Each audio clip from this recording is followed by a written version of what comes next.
Morning students, बच्चों हमारा topic start करते हैं। हम सतह श्रेणी के अंतर्गत समांतर माध्य की गणना करना। अब हम अपना प्रैक्टिकल क्वेश्चन कर रहे हैं। प्रैक्टिकल क्वेश्चन के अंतर्गत यहाँ पर आइए बच्चों, यहाँ हमारा जो क्वेश्चन दे रखा है उसमें हमें एक्स बार की गणना करनी है। तो x bar equal to question mark लगा दिया हमने, और दो विधियों से हमें समांतर माध्य ज्ञात करना है।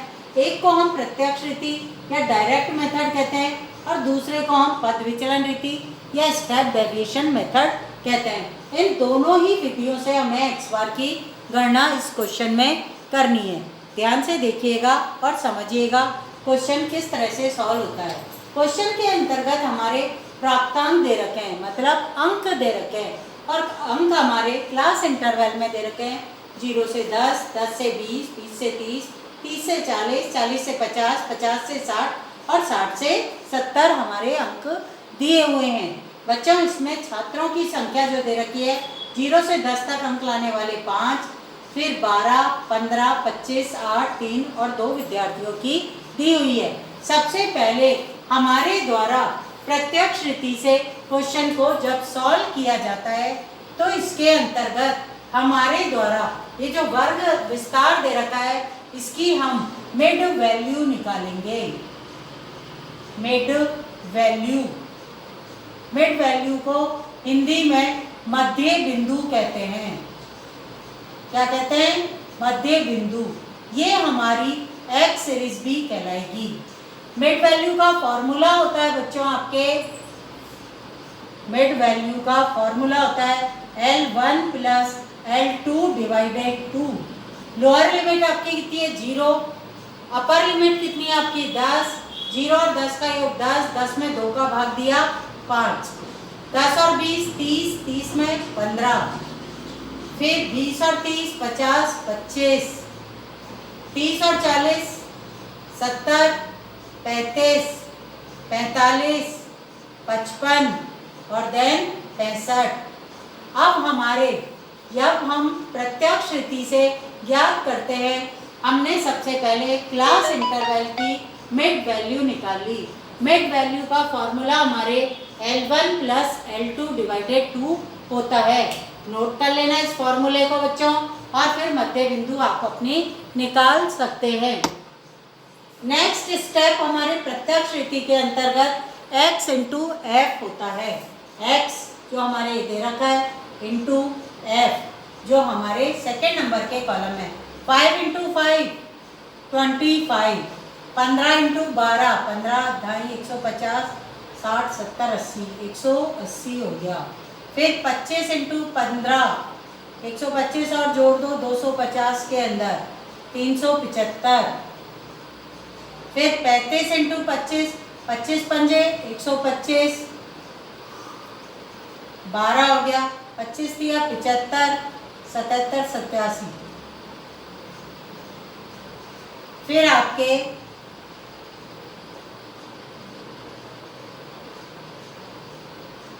25 35 350 और 350, 25 पंजे 125, सही है। 25 पंजे 125 हो गया, 12 ही तो हमसे लाएगा। फिर 25 दिया 75 और 12 87, सही है। फिर है 8 पंजे 40, 4 8 चौक 32 और 4 36। फिर 5 55 इंटू 3, 5 दिया 15, 1 5 दिया 15 और 1 16। नेक्स्ट है 65 दूनी 130। इसका हम बच्चों टोटल करेंगे तो सिग्मा एफ एक्स आएगा। एफ का टोटल करेंगे हम, सिग्मा एफ ज्ञात करेंगे। 5 और 5 10 और 2 12 और 5 17 और 8 25 और 5 30, 3 और 1 4 5 6 7 70 हमारे सिग्मा एफ है, या छात्रों की संख्या है। यहाँ हम सिग्मा एफ एक्स करेंगे टोटल का 5 10 15 20 हासिल के 2 और 2 4 और 8 12, 12 और 14 26, 26 और 6 32 और 6 38, 39, 40, 41 का 1 हासिल के 4, 5, 6, 7, 8, 8 और 8 16, 17, 18, 19, 20, 21, 2110 आएगा। फॉर्मूला प्रत्यक्ष रीति का। बच्चों नीचे की साइड में दो भागों में डिवाइड कर लेना अपनी कॉपी को। एक साइड में प्रत्यक्ष रीति से, दूसरी साइड में पद विचलन से। मेरे पास नीचे जगह नहीं है, मैं साइड में इस काम को कर रही हूँ, फिर रफ कर दूंगी। प्रत्यक्ष रीति से जब मेरे द्वारा ज्ञात किया जाता है तो एक्स बार का formula sigma F x upon sigma F होता है। सिग्मा एफ एक्स की जगह 2110 में लिखूंगी और सिग्मा एफ की जगह मैं 70 लिखूंगी। 1 0 से 1 0 काट दिया, 7 एकम 7, 7 दूनी 14, 7 तिया 21, 30.1 के लगभग आपके एक्स बार का आंसर आएगा। 30.1 आपका एक्स बार का आंसर आएगा इसको काटने पर। अब मैं आपको पद विचलन रीति से और सिखा देती हूँ इसी क्वेश्चन को। ये पद विचलन रीति के अंतर्गत ये जो लघु रीति से आप एज्यूम मीन लेते हैं बच्चों, उसी तरीके से ये क्वेश्चन सॉल्व किया जाएगा। पद विचलन रीति के अंतर्गत आपके ये जो मिड वैल्यू आपने निकाली है प्राप्तांक की एक्स सीरीज बनाई है, ये तो आपको ऐसे ही ज्ञात करनी है। इसके बाद आपको एज्यूम मीन लेना है। एज्यूम मीन के बाद आप dx ज्ञात करेंगे और x माइनस a की सहायता से dx ज्ञात होता है। आप एज्यूम मीन जो चाहें वो ले सकते हैं बच्चों। मेरे द्वारा यहाँ पर 5 को लिया गया है। मैं यहाँ पर आपके 30 को ले लूँ। 30 को लेने पर 5 माइनस 30 गए तो माइनस के 25 बचे मेरे पास। 15 में से 30 घटाए तो माइनस के 15 बचे। 25 में से घटाए माइनस के 5 बचे। 35 में से घटाए 5, 15, 25 और 35। बच्चों अब ये जो मैंने dx लिया है इसमें कोई ऐसी डिजिट है जिसका भाग जा सकता है? 5 का भाग सब में चला जाएगा। तो मेरे द्वारा कॉमन फैक्टर, जिसे i से मैंने डिनोट कर दिया, कॉमन फैक्टर को 5 ले लिया और डिवीजन कर दिया फिर से मैंने d डैश x के रूप में। कॉमन फैक्टर जिससे भाग सारी डिजिट में जा सकता था उसे मैंने 5 लिख दिया और फिर से dx को मैंने डिवीज़न कर दिया तो d डैश x में ये कन्वर्ट हो गया। 25 में दूंगी 5 का भाग तो माइनस के 5 हो गए। 15 में दूंगी माइनस के 3, 5 में दूंगी 1, 1, 3, 5 और 7। अब मेरा next column f into D dash x का रहेगा।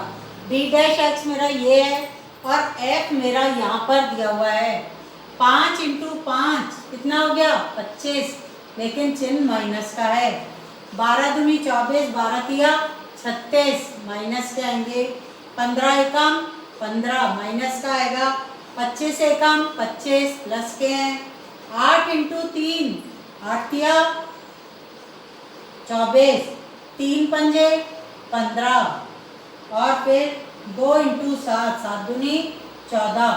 प्लस और माइनस के चिन्हों का ध्यान करते हुए sigma F D dash x को ज्ञात करेंगे। देखो यहाँ पर 5 और 5 10 और 6 16, माइनस के 16 हासिल का 1, 2 और 1 3, 3 और 3 6 और 1 7। 76 जो है हमारे माइनस की डिजिट है। अब प्लस की जोड़ लें। 5 और 5 10 और 8 18, 18 का 8 हासिल के 1, 2 और 1 3, 4 5 6 7। 78 हमारे प्लस के हैं। प्लस की डिजिट बड़ी है हमारी। यहाँ पर 78 में से 76 गए, कितने बचे? 2। अब हम अपना पद विचलन रीति का सूत्र प्रयोग करेंगे। बच्चों यहाँ से मैं रफ कर रही हूँ।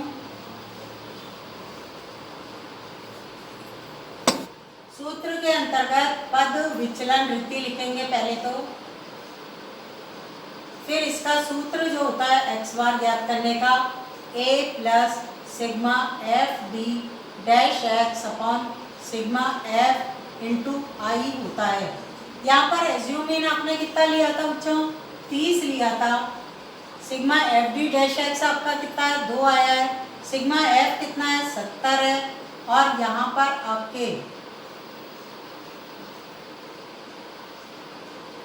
इंटरवल कितने का लिया था आपने, कॉमन फैक्टर इंटू 5, 5 दूनी 10 प्लस 30, 1 0 से 1 0, 1 में 7 का भाग दोगे,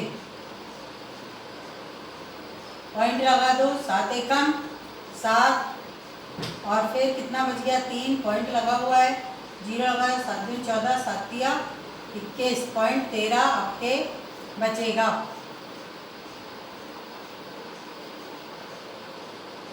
ये इसको 4 कर सकते हैं।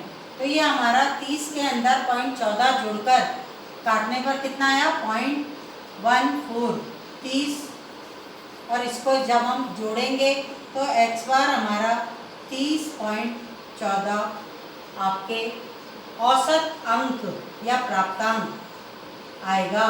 ये हमारा आंसर होगा।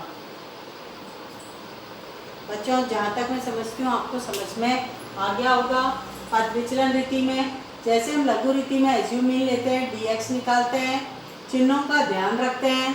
यहाँ हमारे द्वारा dx में कॉमन फैक्टर लेकर d डैश x निकाला जाता है। कॉमन फैक्टर को i से डिनोट किया है और 5 का जो कॉमन फैक्टर लिया था उसका सब में भाग देकर चिन्हों को लगाते हुए हमने डिजिट लिख दी है। फिर f into D dash x कर दिया। फ्रीक्वेंसी हमारी छात्रों की संख्या यहाँ थी, डी डैश एक्स यहाँ था। इन दोनों कॉलम को मल्टीप्लाई करके हमने करा, प्लस माइनस के डिजिट और प्लस की डिजिट हमने टोटल करके लिखी और जो डिफरेंस था वो sigma F D dash x के अंदर आ गया। सूत्र का प्रयोग किया, सूत्र की सहायता से हमने क्वेश्चन को सॉल्व किया तो हमारा एक्स बार आ गया। बाकी के आगे की कक्षाओं में